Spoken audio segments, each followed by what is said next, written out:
اور جب تمہارے لڑکے بالغ ہو جائیں تو ان کو بھی اسی طرح اجازت لینی چاہیے جس طرح ان سے اگلے یعنی بڑے آدمی اجازت حاصل کرتے رہے ہیں۔ اس طرح اللہ تم سے اپنی آیتیں کھول کھول کر بیان فرماتا ہے، اور اللہ جاننے والا ہے، حکمت والا ہے۔ اور بڑی عمر کی عورتیں جن کو نکاح کی توقع نہیں رہی اور وہ زائد کپڑے اتار کر سر ننگا کر لیا کریں تو ان پر کچھ گناہ نہیں، بشرطے کہ اپنی زینت کی چیزیں نہ ظاہر کریں، اور اگر اس سے بھی بچیں تو یہ ان کے حق میں بہتر ہے، اور اللہ سنتا ہے، جانتا ہے۔ نہ تو اندھے پر کچھ گناہ ہے اور نہ لنگڑے پر اور نہ بیمار پر اور نہ خود تم پر کہ اپنے گھروں سے کھانا کھاؤ، یا اپنے باپ دادا کے گھروں سے، یا اپنی ماؤں کے گھروں سے، یا بھائیوں کے گھروں سے،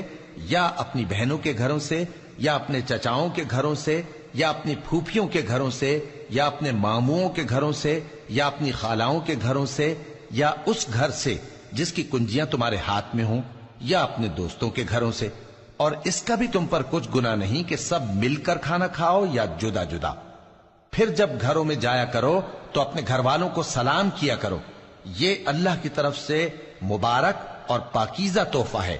اس طرح اللہ اپنی آیتیں کھول کھول کر بیان فرماتا ہے تاکہ تم سمجھو۔ مومن تو وہ ہیں جو اللہ پر اور اس کے رسول پر ایمان لائے، اور جب کبھی ایسے کام کے لیے جو جمع ہو کر کرنے کا ہو پیغمبر کے پاس جمع ہوں تو ان سے اجازت لیے بغیر چلے نہیں جاتے۔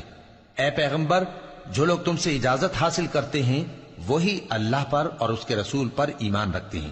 سو جب یہ لوگ تم سے کسی کام کے لیے اجازت مانگا کریں تو ان میں سے جسے چاہا کرو اجازت دے دیا کرو، اور ان کے لیے اللہ سے بخشش مانگا کرو، کچھ شک نہیں کہ اللہ بخشنے والا ہے، مہربان ہے۔ مومنو، پیغمبر کے پکارنے کو ایسا خیال نہ کرنا جیسا تم آپس میں ایک دوسرے کو پکارتے ہو، بے شک اللہ کو وہ لوگ معلوم ہیں جو تم میں سے آنکھ بچا کر کھسک جاتے ہیں۔ تو جو لوگ ان کے حکم کی مخالفت کرتے ہیں ان کو ڈرنا چاہیے کہ ایسا نہ ہو کہ ان پر کوئی آفت پڑ جائے یا تکلیف دینے والا عذاب نازل ہو۔